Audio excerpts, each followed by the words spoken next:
Remember that feeling? Overwhelmed and fearful, when you couldn't see a way forward because of the many steps that stood in your way. And they kept coming, one after another. Life happens, and it happens fast. But stop, take a breath, look back. What seemed impossible then is done now, because you're not the type to be defined by what you could have been. One by one, you took another step up the ladder of your life, no matter what. Now, take another breath. Remember this feeling. Take that pride with you as you lift your feet to take that next step with us. So, what better time than now to ask yourself, what are my future goals?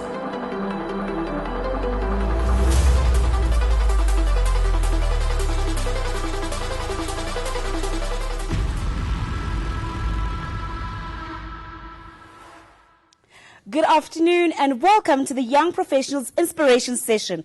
My name is Vumi Msweli and I'm so proud to be your host this afternoon.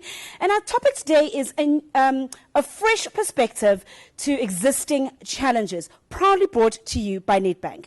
But before we kick off our very exciting lineup, let's take care of some housekeeping rules.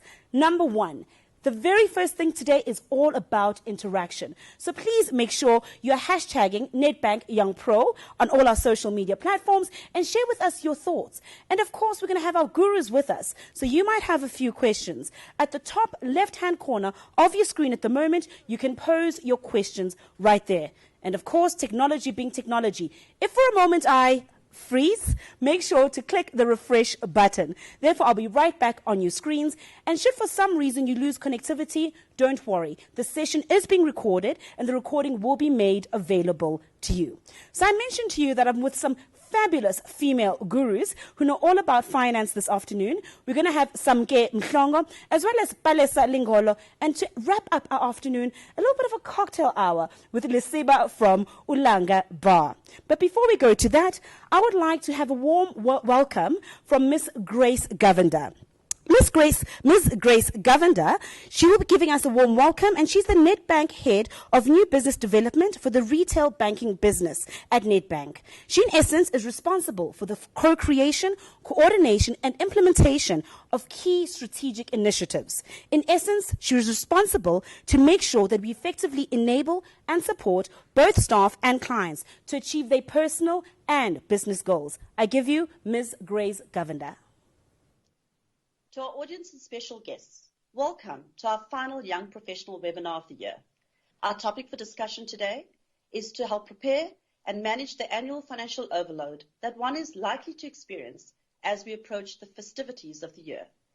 This time of the year can be financially taxing, and it's easy to let your spend get away from you.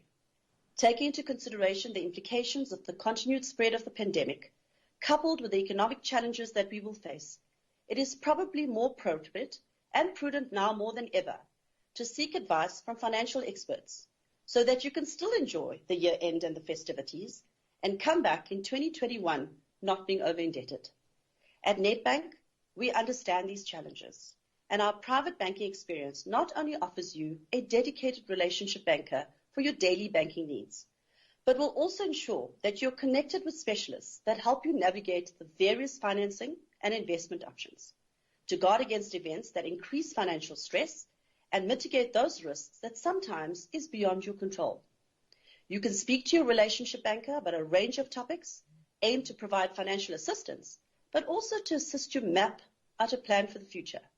Speak to them about savings and investments, finding simpler ways of banking by taking advantage of our professional one offering, one account, one limit, leverage financing options that are relevant to your needs, use digital solutions that are innovative and secure and saves you time and money. Also speak to them if you're starting a business or if you are self-employed with multiple revenue streams.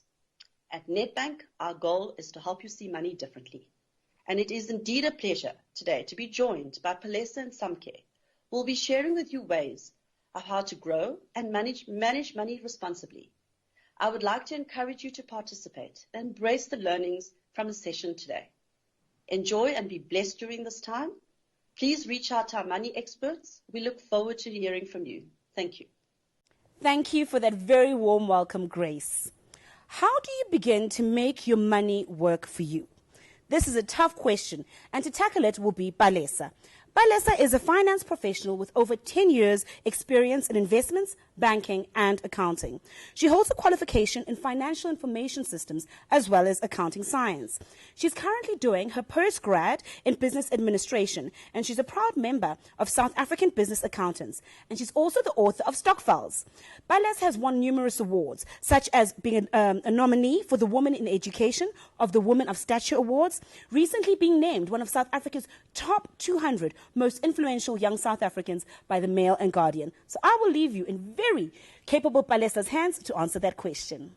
Thank you so much for having me. As a young professional, this is such a great honor to be here and speaking about my experience in finances, and most importantly, what money can really do for you and what it has really done for me.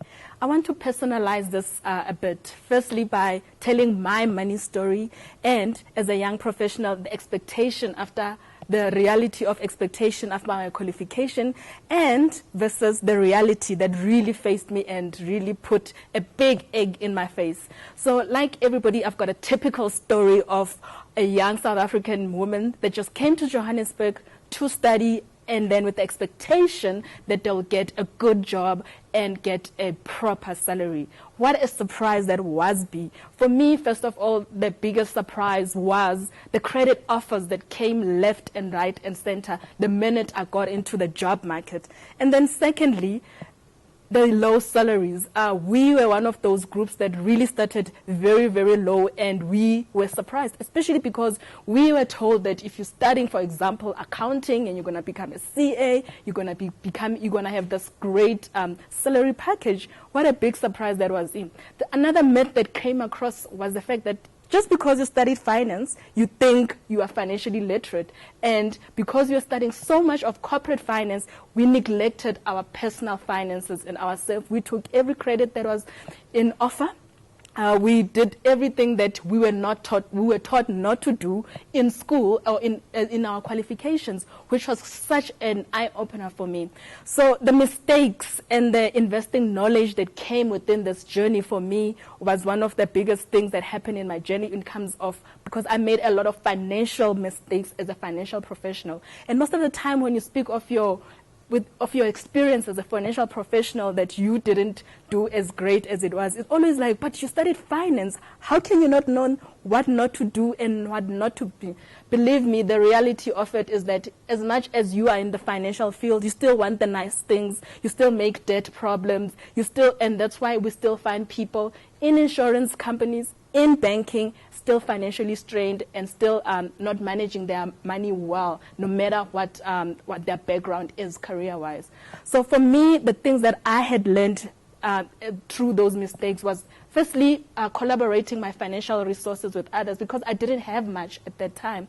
So I thought if we can put our monies together and really do something, and the interest was mainly in investing and in businesses, but I was a young professional and I didn't know how to do that while I'm working and climbing the corporate ladder. So for me, that is my money story, and that's what has made me come up with these strategies or assertions that I think are great lessons for me that somebody like me can learn as a young professional in order what to do with your money, but most importantly, how to put your money to work, especially under these economic times. So making my money work for you is something that we always are hearing all the time. Make your money work. But how, where, when, why?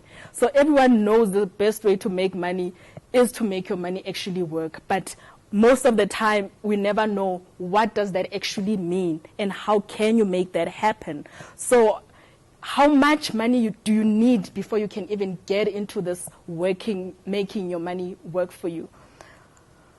So managing and using your money more effectively, obviously, is making your money work for you. Means taking control of your finances, then using that to control continuously improve your financial stability and security. And through that, you may eventually be able to gain financial independence or build wealth. And this is done through usually investing.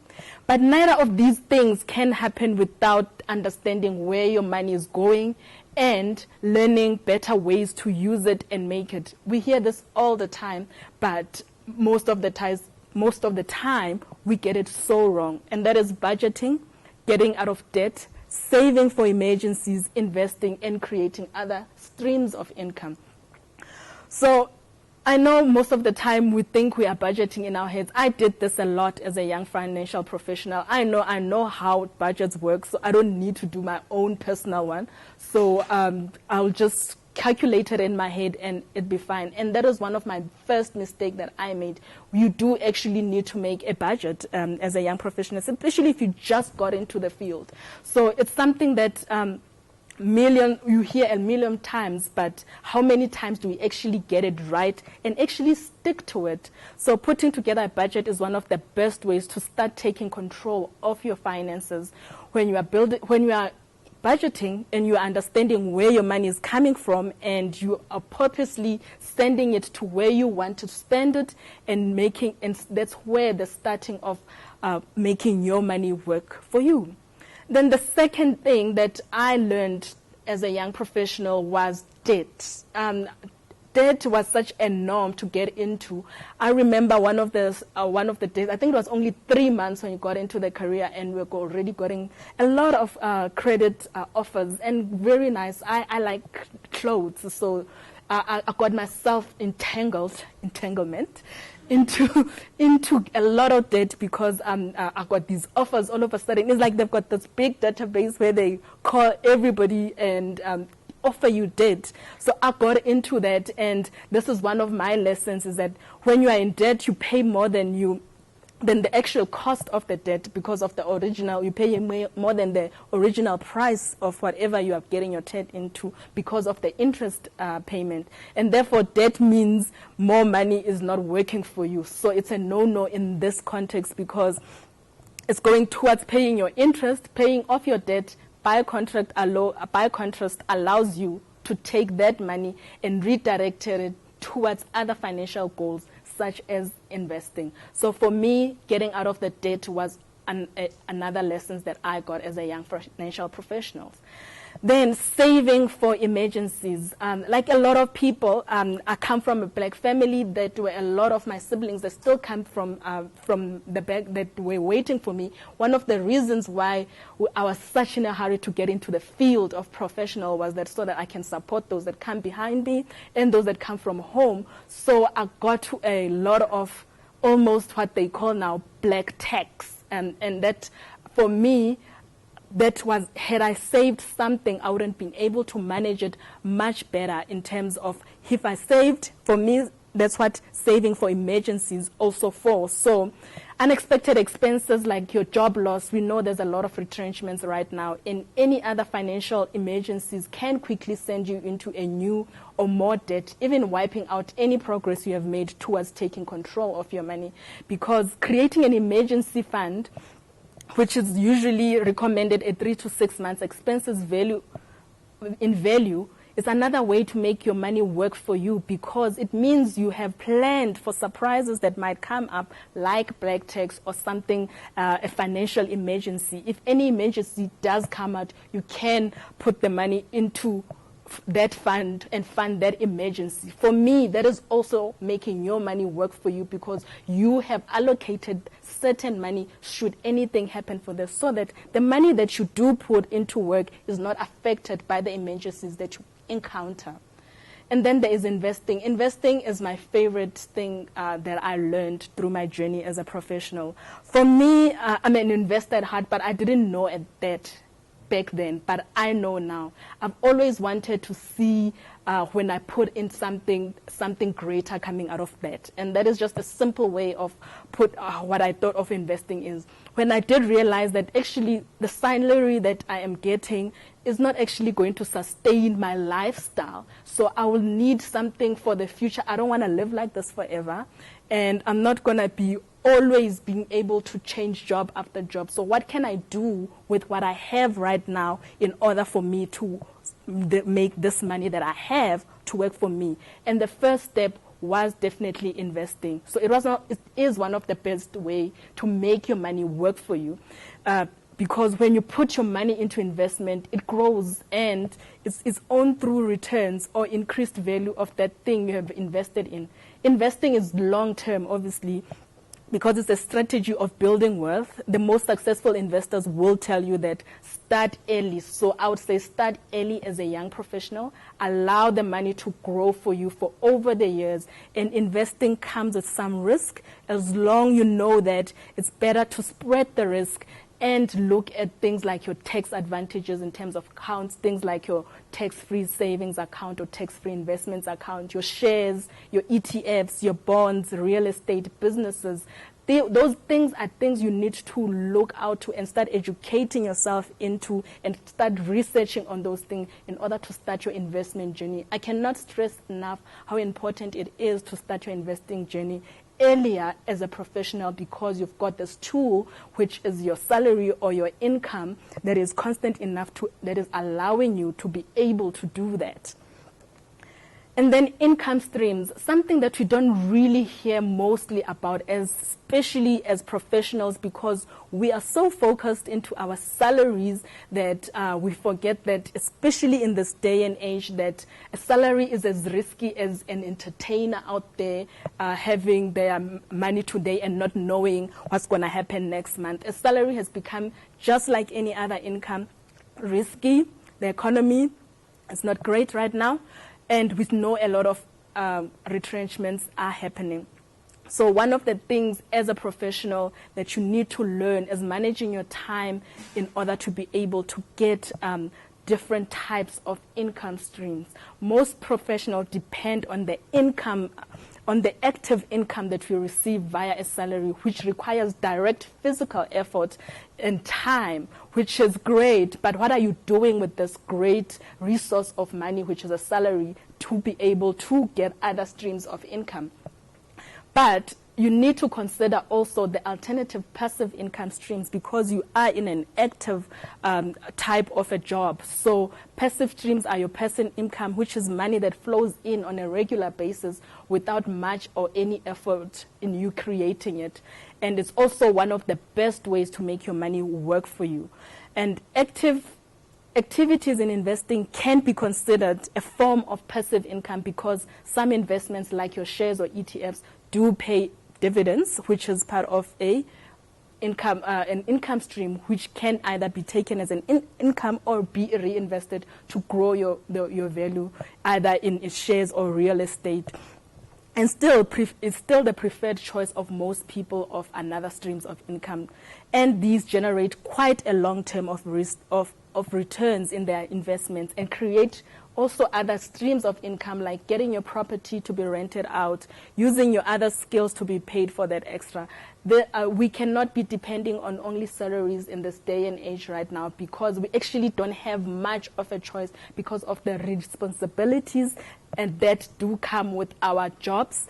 But we have seen that there are ways that we can make other streams of income. So for me, the budgeting, the saving from emergency funds, to the managing of your debt and the income streams are the 5 lessons of financial lessons that I have learned as a young professional in order to make my money work for me. But lastly, in terms of income streams, there's very popular 7 R's that Mr. Deval Plata speak of. And I think as a young professional, you can really start researching and looking into these types of ways you can get your income streams outside your salary. And that is your rate. Your rate is normally what already you have, which is your salary, and can be a rate for another person that is outside your corporate job, any rate that they that they are putting out there for their services. And then there's also remuneration, falls the same there according to what type of field you are in.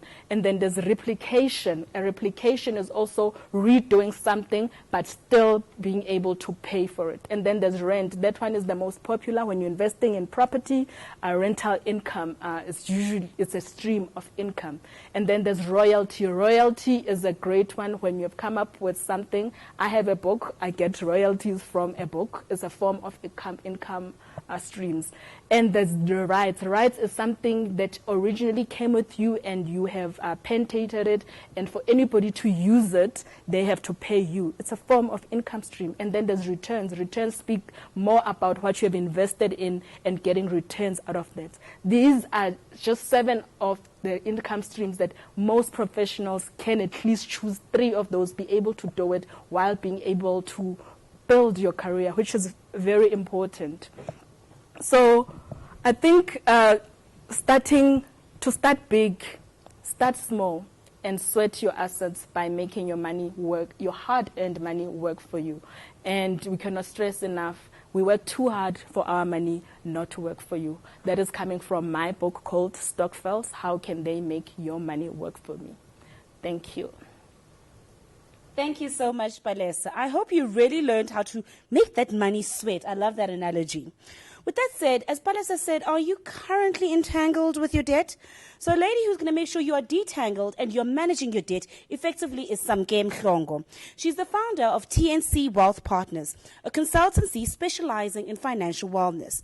She is the voice behind the weekly financial wellness feature on Talk Radio 702 and has been featured in media outlets all over Africa, from CNBC Africa, Channels TV in Nigeria, and K24 TV in Kenya. Samke has over 10 years' experience in the personal finance industry, with over 7 years spent at one of South Africa's leading banks and asset management firms. She holds an honors in financial planning and an MBA completed with a dissertation titled Factors Contributing to Over-Indebtedness of Black South African Females. Her business accolades include being named by the United Nations Most Influential People of African Descent Top 100, being Entrepreneur Magazine's Top 50 Black African Women Entrepreneurs to Watch Out For, being named by Brand South Africa as a Play Your Part ambassador, and most recently, the author of Ring Fence. Ladies and gentlemen, Samke Mhlongo. Thank you very much, Vumi. It's always rather embarrassing when your bio is being read out, although when you're sending it out, you're thinking, there's so much more to add, right? But good afternoon, ladies and gentlemen watching. My name is Samke Mhlongo, as mentioned, and I have the privilege for all my sins of chatting to you today about managing your debt. But I'm hoping that by the end of our time together, you'll be more comfortable with the concept of debt, whether that is existing debt that you have or debt you may still enter into, like vehicle finance and home loan finance, and that you'll feel a little bit more comfortable about making those decisions in future. Right. What you can expect us to discuss today, and your auntie is reading from her laptop because, honey, the age is catching up, okay? But you can expect for us to talk about good debt versus bad debt. We're going to talk about revolving debt versus reducing debt. We're going to talk about the snowball method of debt reduction, the avalanche method of debt reduction, the debt consolidation method, and we're going to talk about debt counseling. Now, you may have heard this phrase being thrown around, and you're kind of unclear about the ins and outs of debt counseling. I'm hoping that by our time together, you'll be a little bit clearer on that, and you'll understand why it's a major decision to go under debt counseling that really needs to be given very careful consideration. And of course, as Vumi mentioned, we're going to have our Q&A session, and we want interaction. I mean, you'll only get out of the session with us as much as you put in. So we do encourage you to post your questions as they come to you. As I'm talking, we will attend to them at the end of this, so don't go anywhere, because there's a lot of learning as well that comes with some of the other questions that may be coming through. Perfect. So let's get straight into good versus bad debt. Now, not all debt is bad, and the reason I say that is because in my 10 years in this industry, I've come across so many people that say to me, Samke, I only live cash, I don't spend on debt, I hate debt, if I have things my way, I'll never have to get into debt ever. And I'm thinking to myself, Well, as far as I know, the average South African does not have the ability to buy a car or a house cash. So even if you can avoid short-term debt, like credit cards, like overdrafts, like personal loans, which, you know, as far as possible, you do want to avoid that. But there will come a time when you most likely have to get a vehicle finance loan and you most likely have to get a home loan. So since not everyone can afford to buy these cash, we want to look at how then do you make debt work for you. Just like Palesa mentioned, we're making our money work for us. We can actually get the bank's money, which is debt, to work for us too. So what matters is how you use your debt and what you use it for. Now, what is good debt? Okay, so good debt is debt that you've taken out to buy an asset or that is secured by an asset. And you'll see there that I've put a number of examples in those pictures. There's home loan, as I've mentioned, vehicle finance loan, but below that, those little, whatever those are, like gears, is equipment. So if you've got a business and you want to buy equipment, you could get equipment financing.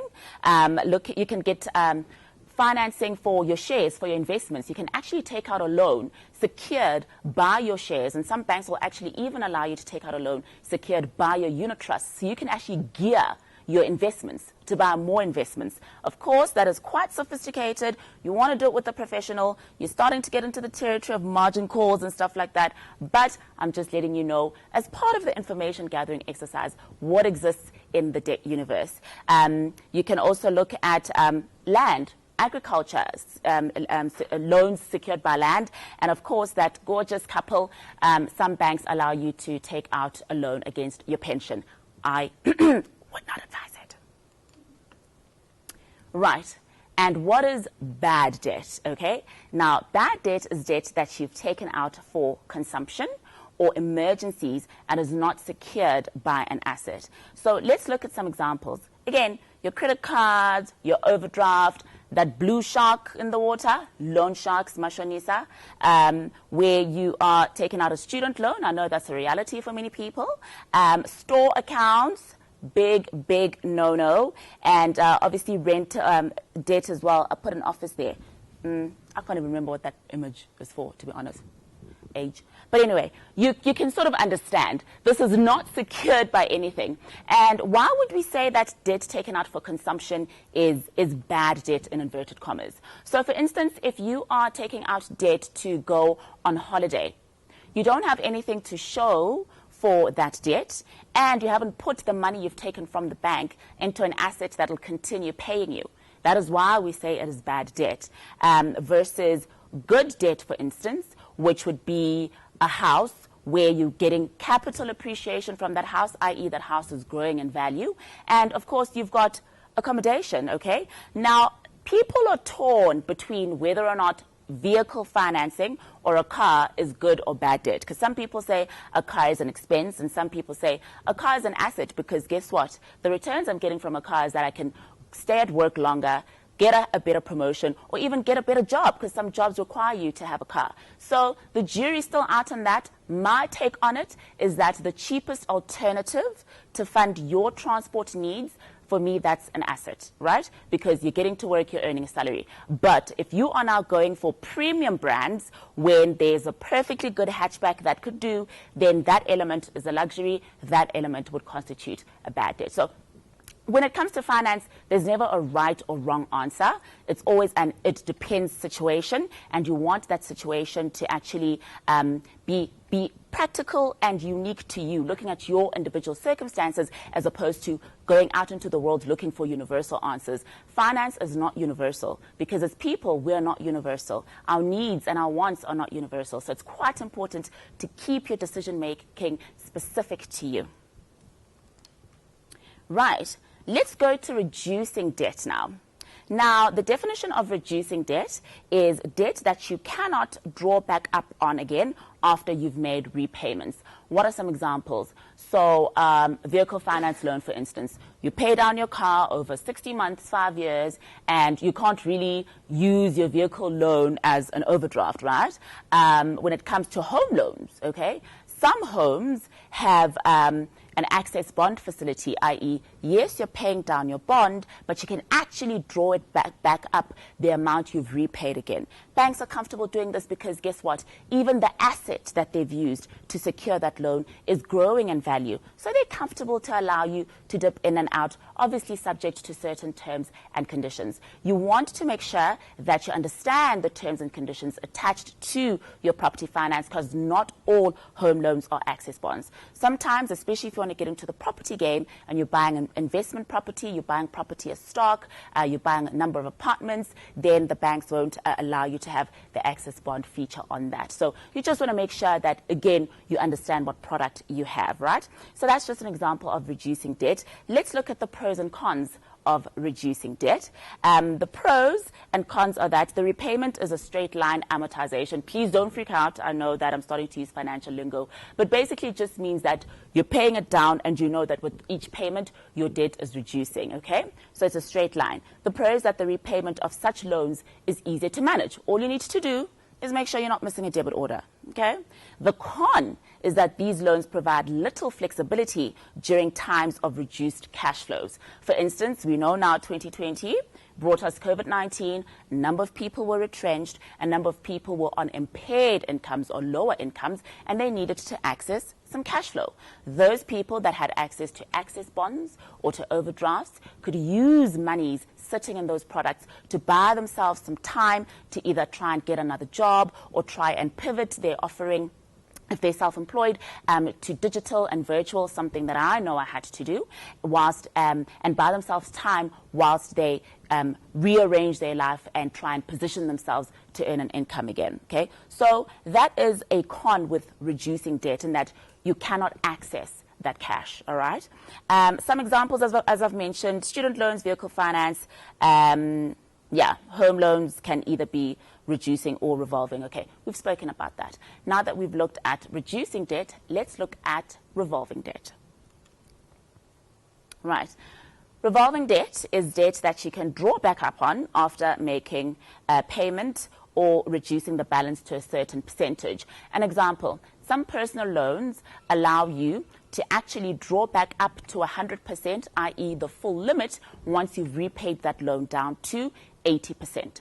So as long as there's more than 80% on your personal loan owing, it'll be a reducing debt. But once you have about 70% or 60% owing, you've paid it down, banks are then comfortable that you have the ability to pay down and settle that loan. And some banks allow you to actually draw back up on that loan again. Okay. And some are just straight revolving debt. So examples: overdraft, whatever you've paid in, you can always spend. Credit cards, what you've paid in, you can spend. Store accounts. And this is why a lot of people actually land up being over indebted, because as much as, yes, they're making those monthly payments, they're honoring those monthly payments on their credit card, on their store accounts, they only actually go back and use up the very same facility they've repaid that month. And so their debt profile is actually not changing. All you're doing is servicing the bank's fees and interest every month, but your capital is not reducing. So at the end of a year or 2 years, you still owe the very same amount you owed the bank 2 years before. You've just been servicing interest and fees.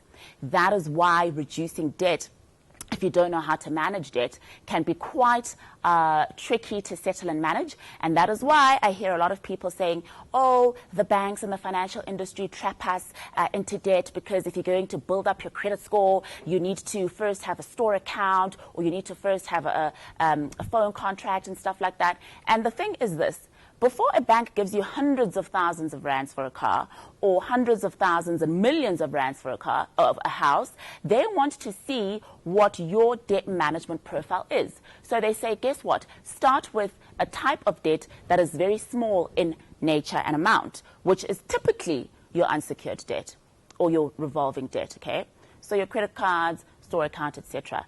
That is where you need to prove that you have the discipline to have a facility or have a debt available to you, a credit facility available to you, and you don't actually use it. So the whole exercise is for you to practice your debt management discipline, to display the character you have as a credit consumer, and that will then build your credit profile and allow you to actually get better interest rates when you're applying for your car, when you're applying for your home. And remember, getting the right deal right at the beginning when you're taking out that debt is actually one of the key fundamentals in managing over-indebtedness, because if you're already sitting on a high interest rate, your chances are high that you're going to default at some stage. Okay. Pros and cons of revolving debt. Revolving loans allow you to access the capital you repaid, allowing you to access additional cash without taking out new debt. So your debt profile doesn't actually grow as you re-access that which you've repaid, okay? And settling revolving loans is difficult as the temptation and the ability to access cash is always present. It's quite easy for you to just think, oh, I've had a bad day, let me go grab perfume at a department store, or I've had a bad day, let me swipe my credit card for a little pick-me-up. So that's why revolving debt is so easy. The access is quick and easy, and it's difficult to settle that. And then examples, I've given you those examples: revolving loans, store accounts, overdrafts, personal loans, credit cards, and some home loans. Okay. Then let's look at some debt repayment methods. I mean, we've now looked at the different types of debt, and we've looked at good and bad debt, revolving and reducing, and now that we kind of have an idea of what we can encounter on our journey of adulthood in our different life cycles, let's look at how we actually, once we have entered into debt sustainably, i.e. with the best interest rate we can get because we've got the best credit score, now let's look at how we actually settle that debt. Okay, this is one of my favorite methods, the snowball method, and this is one I use personally. And basically with the snowball method, it's a debt repayment method where you pay off the smallest debt first and add that installment towards paying off the next smallest debt. Now, I know looking at it like this, you're thinking, what do you mean? We're going to go through some examples, so don't worry. But basically, you look at which debt has the smallest balance. What can I kill off now? What can I finish and settle now, right? Then what you do is, with the installment that's now available that you were using to settle that debt, you now add it to the debt with the next smallest balance. So basically, you're paying more than the minimum due, right? Minimizing your interest, shortening your repayment profile, okay? Then the avalanche method. Now, this is one of the most popular methods where basically you pay off the debt with the highest interest rate first, then move on to the next highest debt. Now, mathematically, also, this method makes sense because your repayments are faster than the interest is accruing. But I've just found sometimes the debt with the highest interest could be 18, 24 months from being settled. And I'm not trying to wait 2 years until I get the satisfaction of having at least killed one of my credit cards or settled one of my debts. So I much prefer the snowball method. But again, it's your choice. You choose what works for you. Right. Debt consolidation. I'd like you to think for me, if you will, of, maybe you're on a taxi to work or you're in the car and you hear an ad that says, take out a debt consolidation loan now and pay less. What does that actually mean? So debt consolidation is where you make one repayment instead of many little repayments. So you take out one big loan to settle many little loans, all right? In our example with the overdrafts, the credit cards, etc., you take one big personal loan, and with it, you say, I'm settling my store account, I'm settling my overdraft, I'm settling my credit card, and I'm only paying this one debt consolidation loan, okay? Now, here's the thing. Adverts always say, pay less, all right? Because you've got a lower installment. And why would you have a lower installment? You've got a lower installment because that one installment on that one loan is lower than the sum of the many little installments you were paying. And of course, it would follow that that would need to be the case because usually people take out debt consolidation loans when they're feeling the pinch in servicing their existing loans monthly, yeah?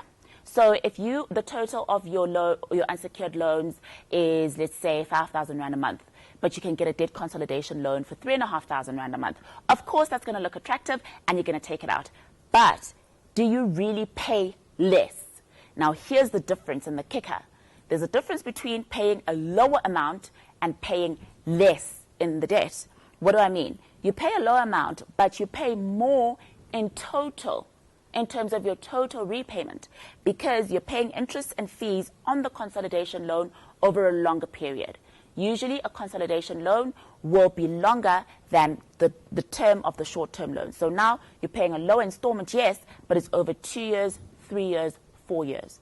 And the total will be more than what you would have repaid had you stuck to the original repayment terms.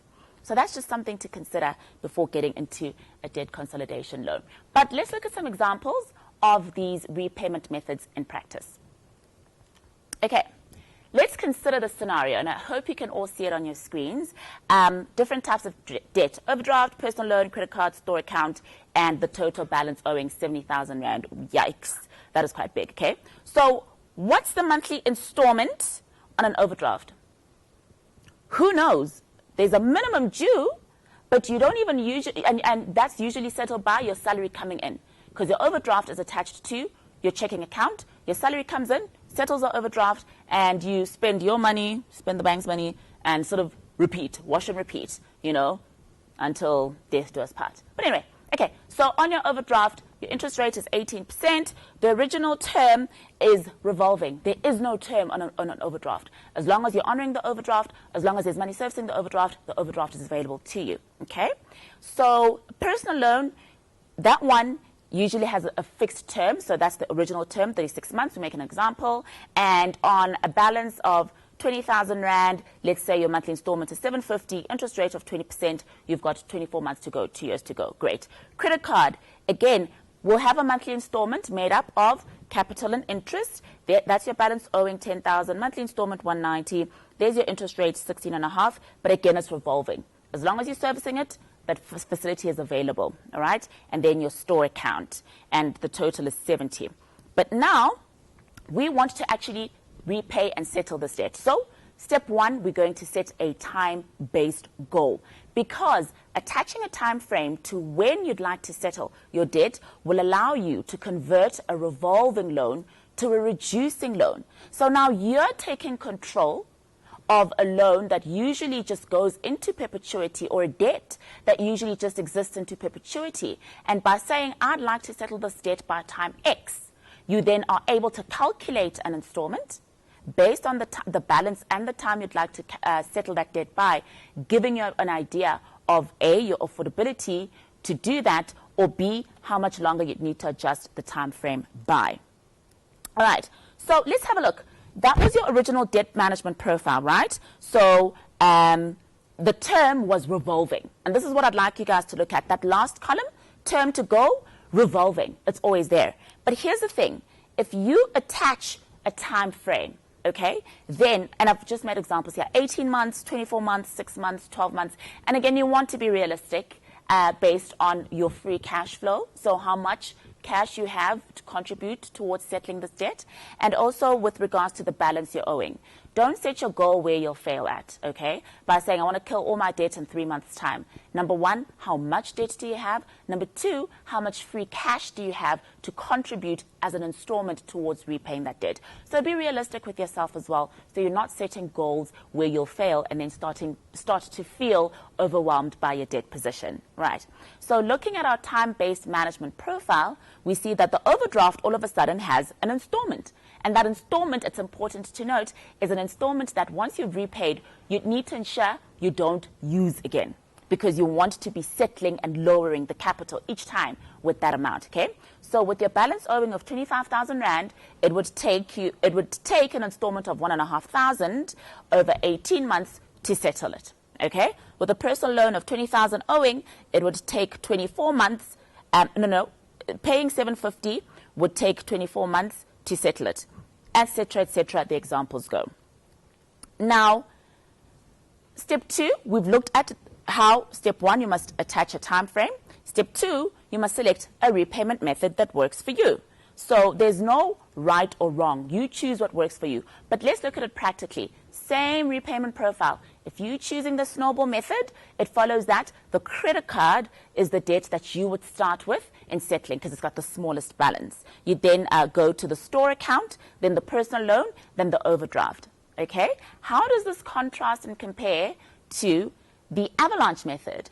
If you look at the avalanche method, excuse my arrow that didn't really land where it was supposed to, but you would start with the personal loan. because the personal loan has an interest rate of 20% attached. So it is the debt with the highest interest rate. So once you'd settled your credit card, your personal loan, apologies, you'd then settle your overdraft, your store account, your credit card. So the different methods actually give you different repayment styles. And again, I must reiterate, you choose what works for you. I know I get a kick when I manage to cut up that store account card and I've settled it, and I need that sort of those small wins to keep me motivated. So you choose what works for you. Okay, and then looking at the debt consolidation loan, remember I said be careful and look at what the total repayable would be. If we were to take out a debt consolidation loan of 70,000, which was our total of our unsecured debt, over 12, 24, 36, 48 months, look at that last column. 12 months, total repayable, 77,000. 24 months, total repayable, 83,870. 36 months, total repayable, 91,000. 48 months, total repayable, 98,700 rand on original debt of 70K. So you can see that the longer the term, the more you are repaying for the very same debt. So be careful, guys, when going into debt consolidation arrangements. Of course, there are times where your cash flow is strained and you may need to, but here's a hint for you. If you get a bonus or some sort of a windfall, whether it's an inheritance, whatever the case is, plow that money into the debt consolidation loan, repay it as quickly as possible, and you would have won the system. See? Now, debt counseling quickly. I can see my hostess, Vumi, giving me the eye. I think I've got a couple of minutes left. But debt counseling, guys, this is not a repayment method, but a repayment solution, okay? It's a legal arrangement, all right, where you go through a registered debt counselor. Please make sure they're registered, and they negotiate with creditors to say, listen, we know creditor X that this client owes you 1,000 rand a month, but realistically they can only afford 800 rand a month. Would you allow us, please, under this arrangement, for them to repay you this lowered amount? Because at least you'll be getting something every month as opposed to nothing, your loan falling into arrears and you having to add it to the default book, okay? So that's what they do.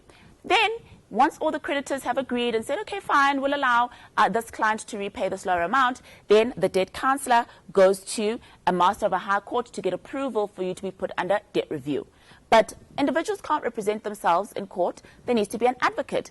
Guess who pays those advocate's fees? You do, as part of the repayments under debt counseling. And then you stay under debt counseling until short-term debt is settled. There's been an update to the debt counseling regulations. If you only have home loan owing or vehicle finance, or your longer-term debt, they can allow you to be discharged, but not a day before your overdraft, credit card, personal loan is settled can you get out of the debt counseling arrangement. All right? Quickly, the pros and cons of debt counseling. You get protection from creditors because they can't foreclose on your assets, protection of your credit score because it's not getting worse, affordable repayments, avoid loss of assets, avoid mashonisas and garnishee orders.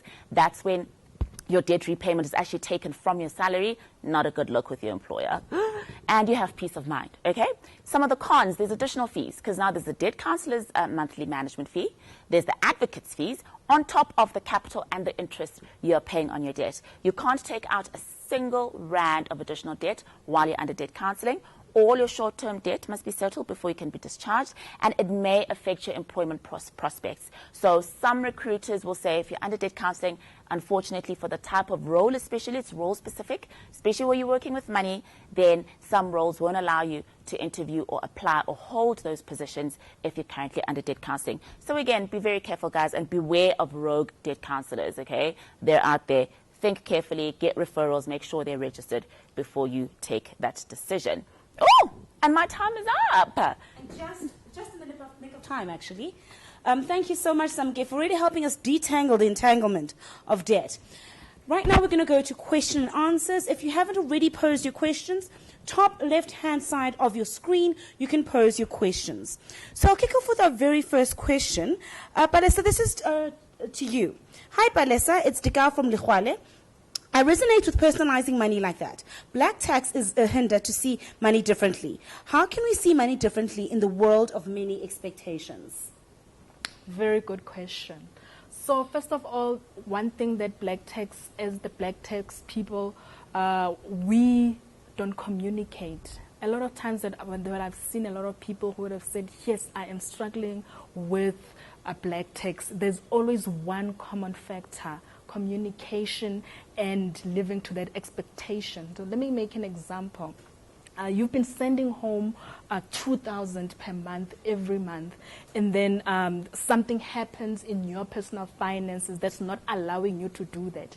You keep on forcing yourself to send that 2,000 and not communicating with the people that you are sending that 2,000 to say, hey, I've come across this, I've got a bit of a financial strain right now. Can I at least send 1,000 rand, or can I take a break for a certain until I sort myself out? Very few people do that in terms of managing their black tax, and for me, it's all around communication. When you're not able to communicate with the people or the beneficiaries of that black tax, first and foremost, people usually that are with black tax, that they are faced with black tax, they live up to expectation even when they're not able to. So for me there, I would say the first thing we need to tackle is communicate and make plans around that, because you do die, and you do die inside, and you end up with this generational black tax over and over because of lack of communication. Okay, so communication to alleviate the pressure of black tax. Samke, this question comes to you. It's from Kalish Arjur Ramachanda. With current lending rates being lower than in prior years, would it be more ideal to take a variable interest rate for home loans or to stick to a fixed interest home loan? Great question.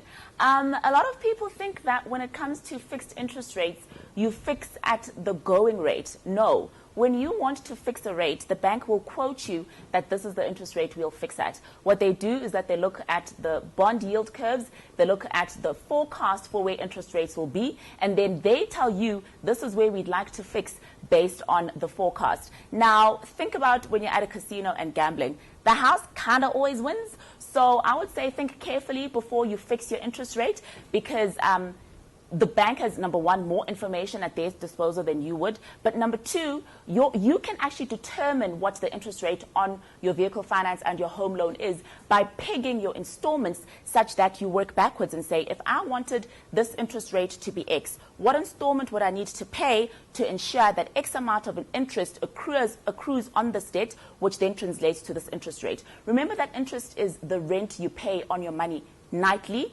accrues to the account monthly. So every night you go to bed, you owe more in interest. If you buy a house, for instance, you don't owe the full total repayable on day one. On day one, you owe the capital plus 1 day's interest. So you can actually manipulate your interest, and I'd always rather say manipulate your interest rate that way by actually playing with your installment as opposed to actually fixing your interest rate. And we're not going to be in a low interest rate environment forever. So also think carefully about taking out big debt at the moment. I know a lot of estate agents are pushing people to buy property. Test and see what would your installment look like at a 1%, 2%, 3% increment, and how does that look like for your affordability. If you can still afford that installment, then great, go for it. If you can't, it's risky. Very good advice there. Thank you, Samke. Palesa, the next question is to you. It comes from Paulos Kalishwayo. I want to ask, what are the risks to be careful about when looking at business funding? So it's very important that you do your research, first of all.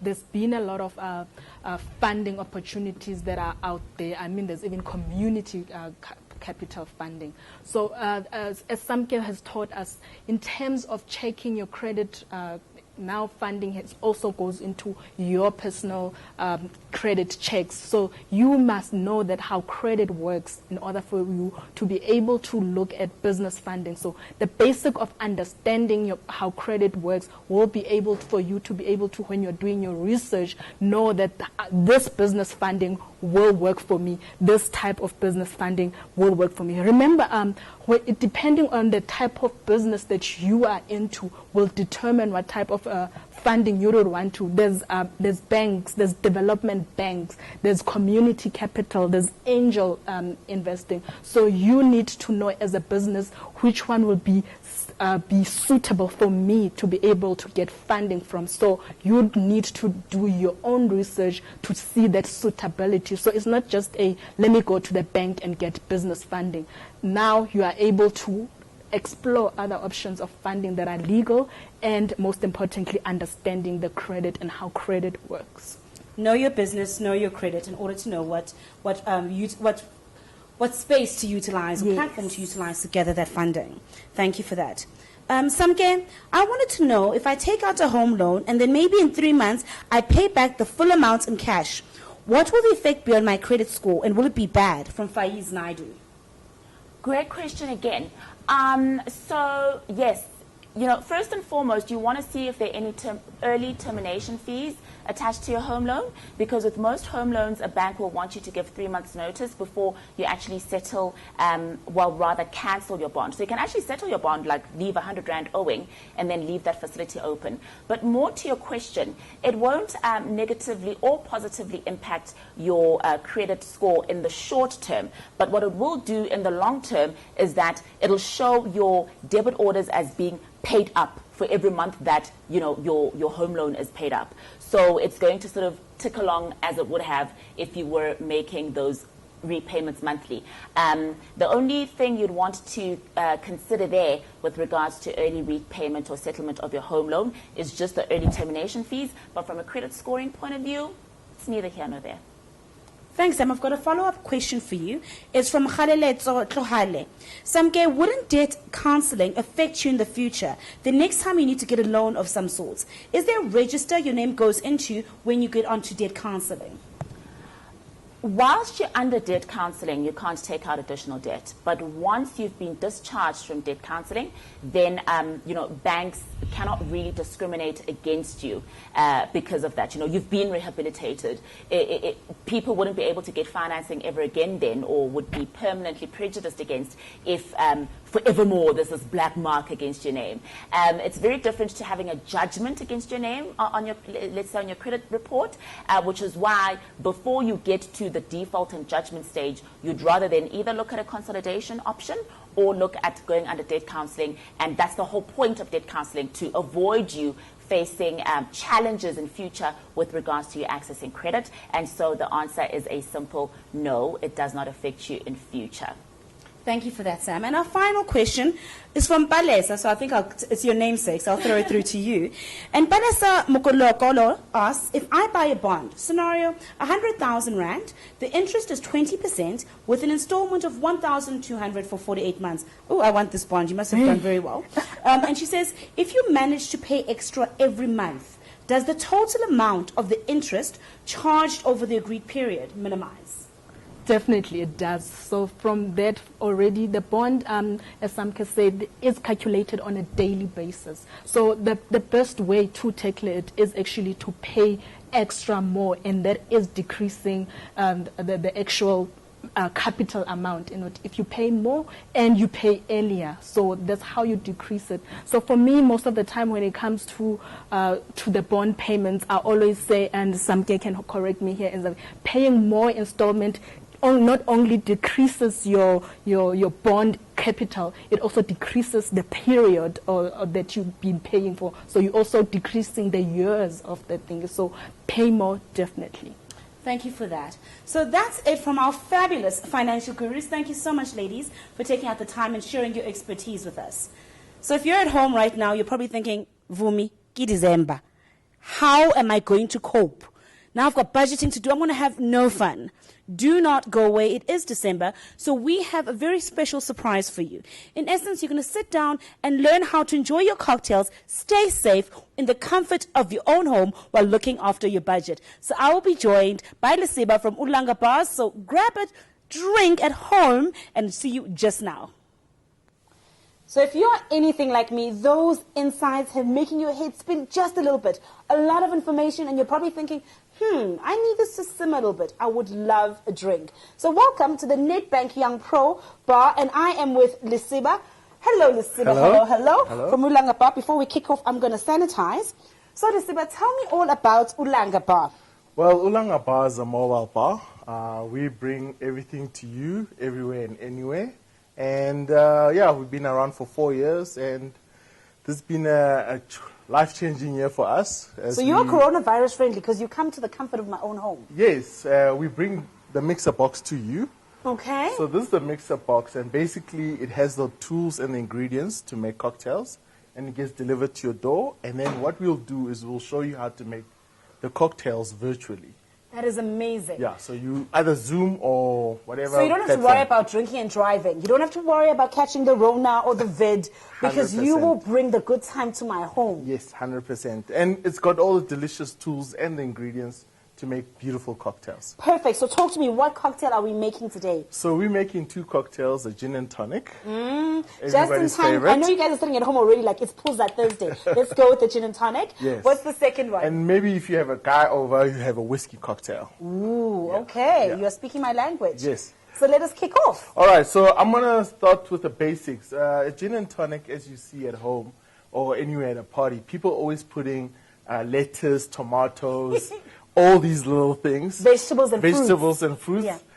And that kind of spoils the gin and tonic. If you want to have a proper gin and tonic, the main ingredient should be your lemon. Okay. The other stuff then becomes your garnish. Oh, wow. Okay. Right. So I like this. I like the fact that there's a man in the kitchen and I'm doing nothing. So at the basic is your lemon, which you just chop it up into wedges. Okay. What I normally say is chop it up into 3 small little wedges. So I hope you at home are actually going to try this out with us. So if you do have some gin and tonic and you've got some lemon at home, please do show us your actual cocktails on hashtag Nedbank Young Pro.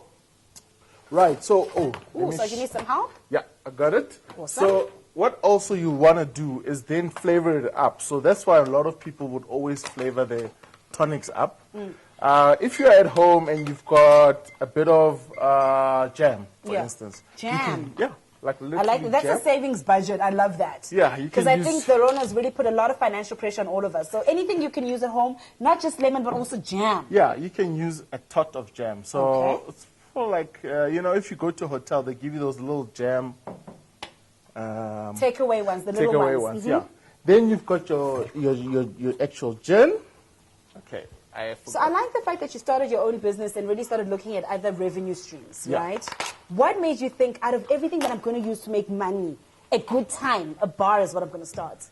Look, I've always been that guy at a wedding, at a birthday party. I had a cooler box, and it was always full. I was I wasn't the ice guy, but I was always have a cooler box with me, and it grew from 1 year, like 10 of my friends getting married, and I said, look, I'll handle the bar because I don't want to argue with Aunt Mavis.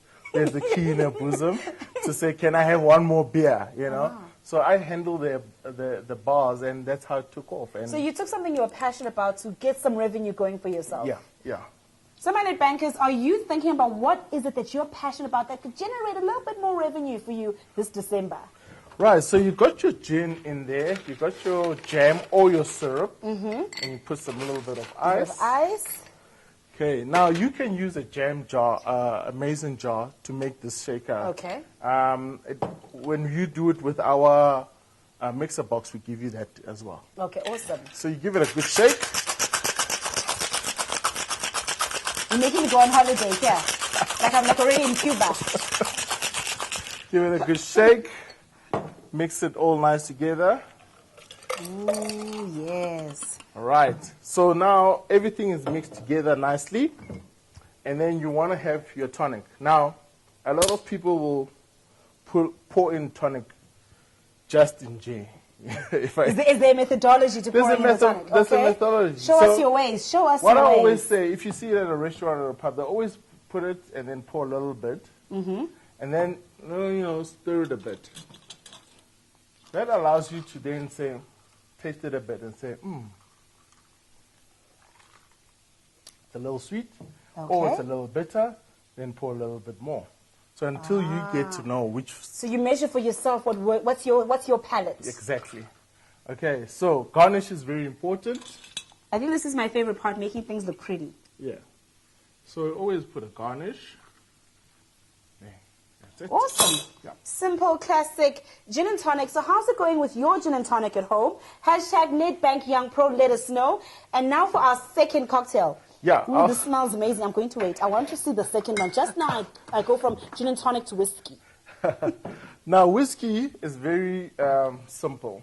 All you have to do is just pour the whiskey and put a little syrup in there. If you also have a little bit of puree, so you could find those passion fruit purees at a local shop. Okay. Put it So when in you're there. out doing the shopping, that's something you should look out for. Not just the jam you have at your house, but also a little bit of puree. Yeah. I like this because, you know, times are tough, guys. I think if you're anything like me, we are tired of even hearing our minister say, tighten your belts, tighten your belts. And usually a nice cocktail like this, when I go out, is going to cost me anything between 100 to 200, depending on where it is. Yeah. So now this is in the comfort of my own home. How much would this cost me, do you think?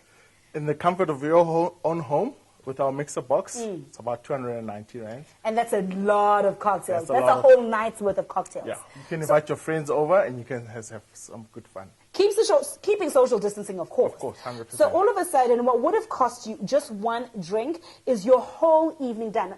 I think the ladies who spoke to us a little bit earlier would be very, very proud. 100%. So the whiskey one is a 2 shots.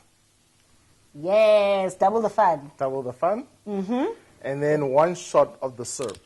What is it? Any type of syrup? The Well, flavor? this is my favorite syrup. It's elderflower syrup. Elderflower. Ooh, whiskey and elderflower. Yeah. Okay, this I would never have thought of. Usually I thought elderflower goes with gin. No, it's beautiful with the The whiskey. whiskey. Okay. All right, then you give it a good stir. Good stir. Can I smell it? Yeah. Because I love the smell of elderflower. You guys, it's lit. No, the party's about to get lit. The party's about to start. Mm-hmm. Right, so and then the last part is your garnish. Okay. You can put in some berries. So a little bit of raspberry. Raspberries. A little bit of blackberries, maybe. Yeah, some blueberries. Or blueberries. Yeah, blueberries to mix it up. Yeah. This looks amazing. And voila. Our cocktails are served. Yeah. So, as you can see, you hold the gin and tonic, whiskey. So, salute everybody. Cheers. Cheers. It's Puza Thursday after all. Delicious. So, tell me a little bit about yourself. We're out here, we're having some cocktails. You started this fantastic journey of becoming your own boss. In essence, I guess a lot of people are looking up to doing that. When you're thinking about your own finances, we heard the ladies talk earlier about, yeah, times are tough.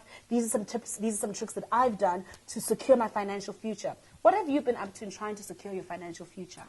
Well, at most, we've been trying to limit the expenses. You know, we are a company that has a lot of expenses, so we try to trim down the expenses.